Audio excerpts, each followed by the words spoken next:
everybody, it's Angel from Halo Inspirations. We give you inspirations to help you spread beauty and joy through your quilting journey. Happy hump day. Whoop whoop. Happy Wednesday to each and every one of you. So what are we doing today? What fun are we getting ourselves into? This fun is what we're getting ourselves into. So what is this? Well, I want to let y'all know. So one of our top videos on this channel is our crazy quilt. And I know a lot of you love that, but I also know some of us don't want to do any hand stitching. They may not think that the method to do it with all the different scraps and not having any real mythology kind of is not maybe some people's thing. So we decided to do another video with a different take on the crazy quilt. And that's what this is all about. It's just another way to do a crazy quilt. You're saying a crazy quilt? What do we got going on here? Yeah. All right. Well, let me talk about a few things about this quilt, and then we'll go from there. So first and foremost, my quilt here finishes at 49.5 by 40.5. It's not very big. Great thing to put out on a table, on a counter, hang on the wall, throw over a couch or a chair, maybe put it over a quilt ladder. What? Yeah, that would be fun because this thing turned out gorgeous. I love what's going on here, okay? So 49.5 by 40.5. It's simply 12 of these crazy blocks with some sashing and a couple of borders, okay? So as far as fabric goes, to get this size quilt, what we have for the colored print, it's actually patina from Michael Miller. This is beautiful. Now you could use any wonderful color 10-inch square pack, but all you need is one 10-inch square pack. And what that will yield you is actually 15. The way you construct this, you'll get 15 of these blocks. I picked the best 12 that I liked. Okay, so I do have 3 left over, but it gives you all the blocks plus the border and binding. All of that in one 10-inch square pack, and you have so much of this left over. So what does that mean? You could make the quilt bigger if you so inclined, okay? Of course, you'll need more of yardage and all the other things, but you could. It's all up to your heart's content, or you can make more than one. What? Right? Oh, that'd be fun too. At any rate, one 10-inch square pack. I used patina by Michael Miller. Such a gorgeous printed fabric. Love it. All right, then for the dark color, okay, that black tone on tone, or that black texture, that's a better word for it. That's actually shades. The line is called Shade by Riley Blake Designs, because you know how much we love our Riley Blake here. And the color of it is Phantom. I only used 1 yard, and I had a little bit left over, okay, under a 1/4 yard left over. So 1 yard of fabric will get you this size quilt. That's all you need for the topper. You need one 10-inch square pack and 1 yard of background, okay? That's it. Love it. Now for the backing, once I'm said and done, the backing will be that I'm going to use, it'll be 2 3/4 yard, and that will give you 4 inches on every side, okay? And that's mathematically done assuming that the fabric is 40 inches of usage with the fabric. So 2 3/4 yard will be plenty for your backing. Okay, now that we got all that out of the way, that's your yardage, okay? This size quilt, 49.5 by 40.5, okay?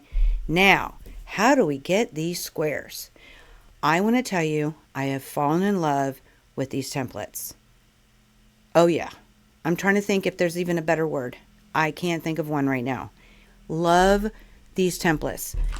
So what I've used by Creative Grids, it is the Crazier 8 meaning these blocks come out at 8.5 inches unfinished, 8 inches in the quilt. So Crazier 8 8-inch templates. Okay, they have the great non-stick on the back that Creative Grid is famous for. But they look like this. Okay, we got all these different pieces. Now look, did you see in the package it says, where's it at here? Here we go. It's whoa, over here. It says free patterning inside. So not only do you get the templates, but you also get a free pattern. Okay, which is different than this one. This one's just me putting 4x3 together. Okay, so super love this, super fun.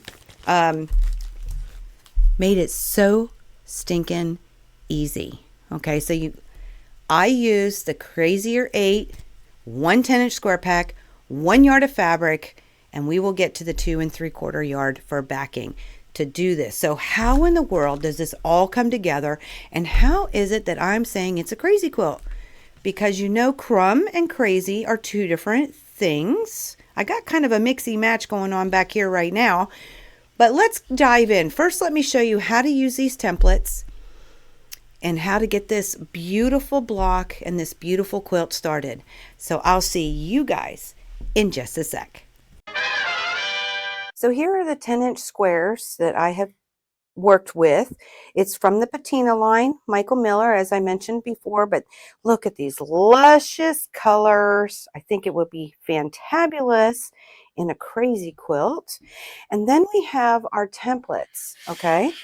So what's really cool about these is they each have a letter and they tell you where they go on the fabric. And using 10-inch squares is perfect because it makes it really easy for you to do. Now you can use scrap fabric, of course, just that each one will have to be sure to fit in the template. So that would be a lot of fun too. I'd love to see a scrappy quilt made like with, just scraps, but I'm making this easy today. So we're doing the 10-inch square pack from Michael Miller Patina. Now, if you can cut 5 layers at a time, perfect. You can do that if you're comfortable with it. I, on the other hand, am not. I've been doing them 2 at a time, but you do need 5 colors for each template grouping because it does go A through E, which is 5 letters, 5 different pieces, need 5 different colors. So the first thing, I have 2 colors here that I have chosen. Here are my other 3. So I'll cut 2 more and then I'll cut the last one by itself. That's how I've been doing it. All right, so the first thing you're going to want to do is take your templates and put them in the place that it so suggests, getting them nice and lined up where they need to be. I'm telling you guys, this is so much fun. So much fun. Now, what I'm going to end up doing is cutting off the pinking. I hate pinking. Okay. So, I mean, it's got its place, and I'm glad they're there, but I have to get rid of them when I'm sewing, right? So I line them up, making sure that when I do spread them apart, that I'm still within my area and I'm not going outside of the fabric, but I'm staying on the fabric, okay? Once I get them situated, what I like to do at that point is push the top 3 off, and I'm just going to simply cut this part out. Now I don't feel like I went all the way through, so I'm just going to make sure. Yep, there we go. So that's for the next 3, okay, because I'm working with D and E right now. So then I'm just going to spread them apart a little bit. I want to try and keep my edge with the big piece so I'm not wasting too much fabric, and give them enough gap so that I can actually cut through them. And I don't like that. So we're going to push it back because I don't want the pinking in here. We want the pinking to stay away. Okay, so I'm going to move this piece out. I'm pretty lined up. If I moved it a lot, so what I'm going to do is I'm just going to simply, and if you have a rotating mat, this would be a really good time for it. Okay, come around, cut the bottom. Now I will say there's a little notch right here, okay? And I just want to cut that off. It helps you line up all the fabric when you go to sew it. Okay, we got to come back because I didn't get it.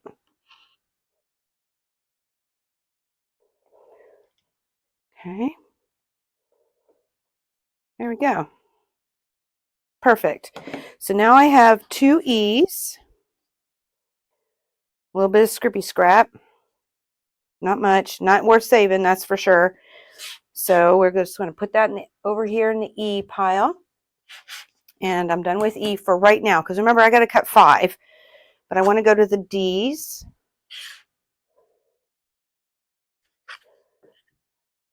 And I'm just going to go ahead and cut all the way around. Let me grab my rotating mat. This will make it a lot easier. If you don't have a rotating mat, a smaller mat that you can move around is good. Or you can just do what I did and go around the table. But let me grab that. All right, this will be much better. I'm hoping I didn't slide those too much, but we've got plenty to work with. So I'm going to go ahead and cut all 4 sides. Or 5, actually. There's 1. And you can see, oh, this is nice to be able to use a rotating mat. But again, you don't have to. It's not a requirement. There's a little notch right here. And the last. Okay. Now I have D's done. Put them up here. Scrippy scraps. Next, we're going to go with the larger ones. Having these 2 still together. And it was A, B, and C. So A goes here. And B. I love that they put the little diagram for you so you don't even have to revert back to the instructions. Everything is right there for you. And I'm just going to spread them out a little.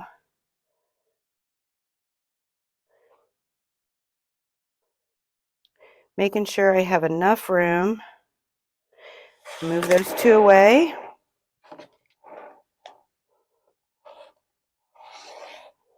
This one also has a couple of niches. I think I am stuck still.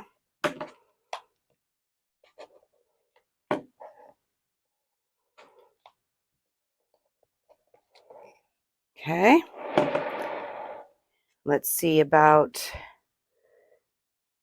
making sure again that I give enough room for the next one.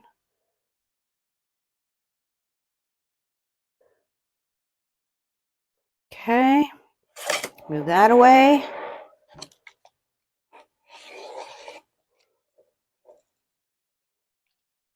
Whoop. I'm all kinds of crazy this day. All right, last but not least, we're going to do A, making sure we're good to go, and we are. So now I'm just going to clean them all up, guys. Move this out of the way. Move this out of the way. I'm going to put it right here because I can keep 2 on here, making sure we're good to go. And I'm just going to clean them up. Oop. So like I said, if you could do 5 at a time, this will go a lot faster for you. I am not comfortable making sure I'm good. There's that little niche. I'm just going to make sure again. I didn't have much left. And there's C. Now let's work with B.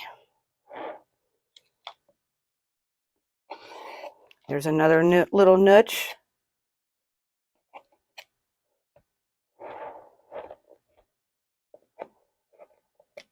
Okay, we come around. Get this edge.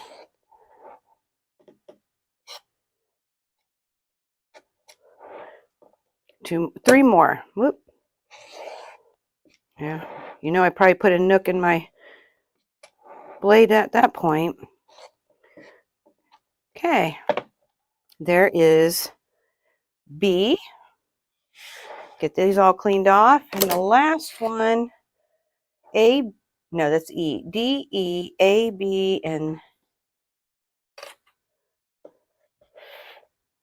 let's make sure. Let's put them all. That's not A. So we're working on A now. This was C. There we go. Put A on top.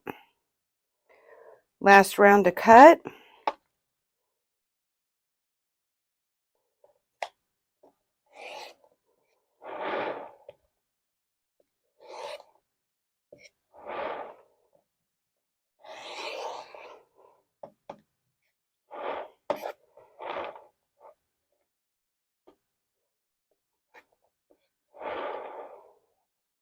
This one has two little niches on the bottom. You want to make sure you get them both.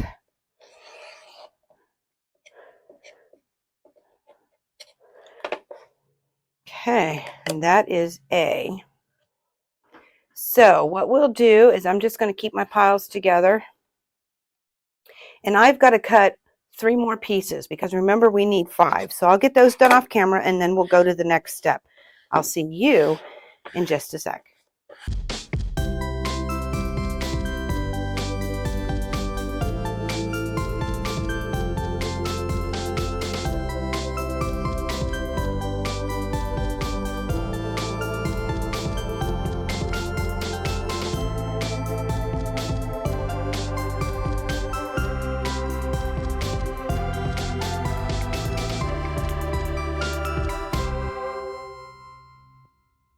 Once you have all your pieces for the 5 set already completed, what I like to do is give myself a little reference of how these things go together. So I put my little templates back together the way they should be.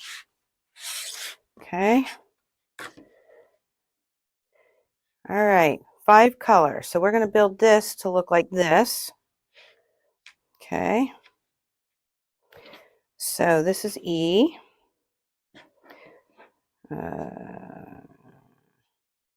Have to look. Nope. This must be, this is A. Oh, there's D. Here's A. Here's B and C. Okay. Now it don't look like a whole lot of nothing right now. So let me move these out to make sure they're all different, because if we were just to sew these together, we just put the blocks back together and they'd just be a different size. So I'm going to start with A. I'm going to go and I'm going to put it underneath. On B, I'm going to take 2 colors and put them underneath. On C, I'm going to take 3 colors, 1, 2, 3, put them underneath. Okay. On A, B, C, D, I'm going to take the last one and put it on top and leave E alone. Okay. The first thing I personally do, the bottom line is you want to sew top together, then bottom together, and then you can sew the 2 together and no seams will match. This is actually where we're going. Okay. A, B, C, D, E. Okay. That's exactly what we're building to. And the great thing about the template is they gave us little niches to help us pull them together. These 2 colors are hard to see. So I'll go ahead and show with, I'll come back every part, but I'm going to take an A and a B, and you could chain piece all the A's and B's together. Okay. So A and B, you line up point to point. When you flip it over, that little niche actually works as a straight edge for the top, and the little niche on the bottom works, one of the little niches, because there's 2 on the A, works as a straight line against this B right here. Okay, so both of these have niches that help us out, and then we're basically going to stitch a 1/4 inch right here. Okay, and then press. I'll see you in just a sec.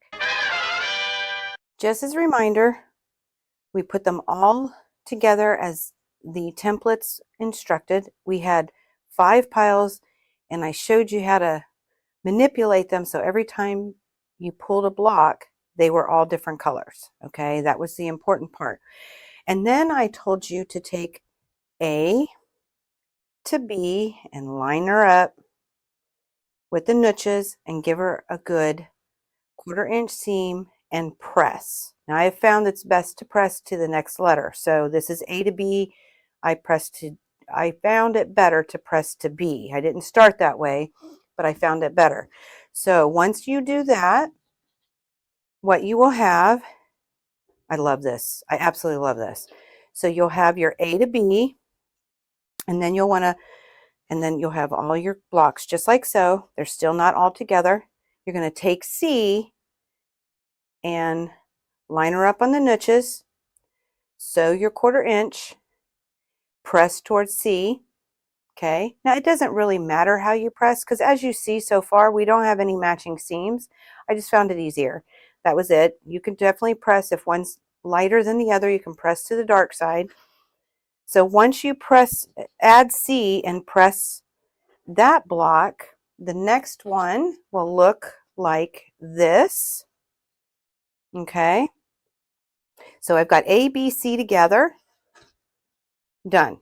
Now we're going to start with D and E. I'll take D, and they line up so nicely. Again, the little niches that they have you cut helps you line this up nice and pretty, and you'll sew a 1/4 inch and press. Okay.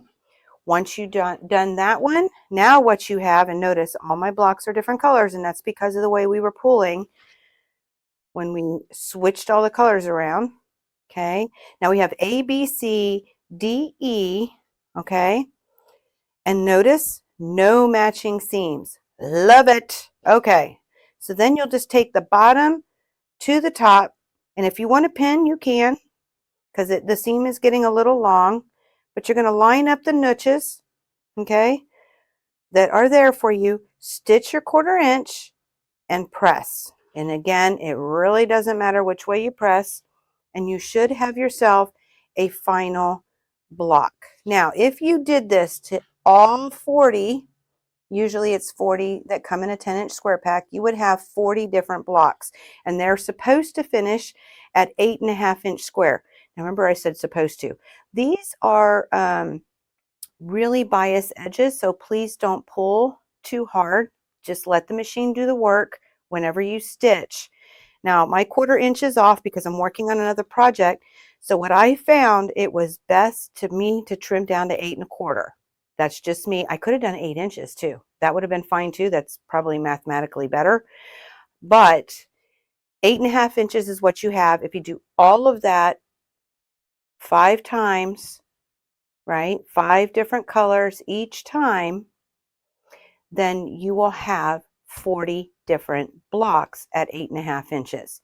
I cut mine down, and I'm only going to use 12 for my project. So what in the world am I doing with all that? Well, the first thing I want to mention is that you don't have to do anything else to it.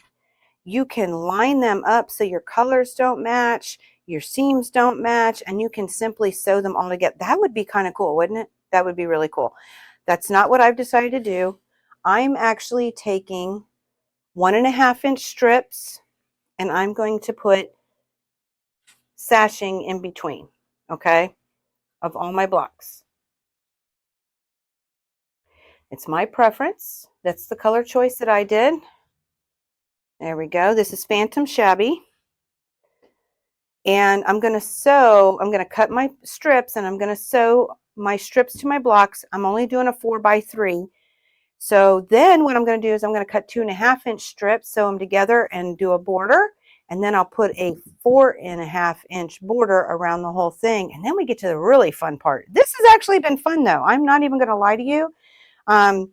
Like I said, I'm choosing to put sashing in between. I think it's a lot more fun. Well, sort of. I mean, I'm looking at this and saying, man, wouldn't that be something? Let me get one more. Okay, got one more here just as an example. Look at that. No seams. Wouldn't that be so stinking cool? That'd be cool. Not even going to lie. But I'm going to go ahead and get this started. I'm going to get my binding on. I'm going to get these strips cut. I'm going to put a border on with multiple colors. And then I'm also going to put the 4.5-inch border around that. And I will see you for the next step in just a sec. So you're like, Angel, what's the next step? There's no quilt. Okay. So I just want to reiterate for just a second. The first thing I did was take 1.5-inch strips for my sashing. I said binding earlier. Sashing. And I put them around each block. So here's a picture of that. Okay, somewhere around here, right? Then I took 2.5-inch strips of the wonderful patina, the multicolored, which shows up great on camera, by the way. It's much more subdued in person, or flat. That's probably a better word. But it sure does look good in picture. So I cut these in 2.5-inch strips on different colorways of the 10-inch blocks that I had. And I made a border around it. Picture here, right? Looking fantabulous. And then the last thing I did is I took the same color that I used for the sashing, which was Shabby's, the Shabby line with the color Phantom. And I then put the 4.5-inch border around that picture here. And man, that by itself, gorgeous. Absolutely gorgeous. But it wouldn't be a crazy quilt. That would just be a crumb quilt, right? In the world of definition and keeping those things in our heads separate, crumb piecing is without embellishment. Crazy quilts are with embellishments. Okay, so what did I do next? Well, let me bring you under. This is what it looks like up close and personal. Again, these colors are magical on camera. I love it. And this looks really good. I really could just leave this and be very happy. However, I wanted to do a crazy quilt in a different way. So I went for a while and was really trying to figure out how to do this so that stitches wouldn't show through the backing. So the first thing I did was we got lots of bling. The first thing I did is I spray basted black poly batting to the topper. Okay, there's no backing back here, just the batting and the topper. Okay, and I decided to use poly because I didn't want a lot of crinkle, because you know poly doesn't shrink, so I didn't want a lot when it gets washed. But I'm definitely thinking this is a wall hanging style. Okay, so then what I did is I started to use my decorative stitching on the blocks. I don't know if you can, I don't have these ones done yet either, but you can see I've got some decorative stitching. And it's a good time to practice for me. Somebody's going to look at this 100 years from now and say, oh, she was learning how. True story. But I used all kinds of different ones. If you're on YouTube, well, you are on YouTube. You can like, beep, beep, make your screen big. You can see all the imperfections. But I'm loving it. I think this is probably my favorite stitch so far. But I'll just show you on this side. This one I had some struggles with some drag, which is why I have different lengths. This was a lot of fun. This one's really cool. I can see some issues right here that I had with some drag. So I'm using a 7.5-inch throat space. I'll throw a picture here and show you. I'm not in it because I was the one taking the photo. But you can see I've got this quilt all bunched up around it. This is just a weave or a little flow. Okay, going to another one here. This one over here, this is just a blanket stitch, which I'm very, very good with because I've done it a million zillion times. Zigzag, some flowers, some snowflakes. Not sure what. Oh, this is just a really skinny wiggle woggle. Now, what I noticed, I have like over 600 stitches, decorative stitches on my machine. But I have noticed some of them I can't make bigger, which I wish I could. That would make things a little easier. Just a whoop-de-boop, I don't know, bumps. Now I had a little drag issue there, so it's a good practice run. It's a lot of fun, and the imperfections are perfect for me because I think it adds character, and that's what I'm going to tell myself. I don't know what these are. I guess they're little leaf things. Started off really good, and then got down, and I had some drag issues again. Oh, I didn't do this seam. I got to come back and do this seam. Get to pick another stitch, and that's part of the fun. Is that, you know, how many times do we get to use all those stitches? Hardly ever. When I get a new machine, it's not important to me to have 8,000 stitches. So it actually is a lot of fun to sit and play with all the different stitches. This is one that we do, I don't know what it's called off the top of my head. It's kind of like a herringbone, but we do this in hand embroidery also. So it's been a lot of fun. So what I'm going to do is I'm going to finish all the blocks like this, okay? And then I will add my backing after, because what happens, and I'll show you on the back here, you can see all the different stitches, and it's nice because we can pull the threads to the back and tie them off. Very cool, super cool, love it. Okay, because this is not going to show. So if you think about it, if we put the backing on now, which you could, completely your choice, you would see the stitches, which would be kind of fun, but you're going to have to bury them, and you know, it's just not what I wanted to do. So it's just batting on here right now. I'll add the backing when I'm all finished, okay? And then when I do that, I'm going to stitch in the ditch to hold the backing on, but I'm only going to stitch in the ditch around the sashing, the borders, and then, well, and in between this border and all the little seams. I'm just going to stitch in the ditch, and depending on the fabric that of choice, I'm hoping to pick something a little darker, because I'm probably going to use black, which will be real fun over here. I'll make a decision when that point comes. So why isn't this done now? Well, let's talk about that for just a second. This really truly was a happy accident. So we've been experiencing delays in our shipping of fabric, and the fabric that was supposed to ship in September, which would have been enough time, you know, for me to do what the backing on this, has been delayed a month so far. So I'm really hoping that it does ship within the next week or next few days, and that I'll actually have it, because what I want to do is the next video next month, I'm going to show you how I piece my backing. I'm sitting here thinking, because I actually think 36, I might not have to. So I might have to do it for something else. It just dawned on me. But I'm going to show you how to do backing. And the line I'm going to use for this is called Vibe. And I'm really looking forward to getting it in the house. And I think it'll be beautiful on the back of this particular quilt. So that's why it was a happy accident. It was a happy thing. We all are going to prosper from it, because I get to finally show you how I piece together my backing fabric. I have a really fun way, because there's nothing worse than cutting up huge chunks and putting them together. So I got you. So in the meantime, I will get this all stitched.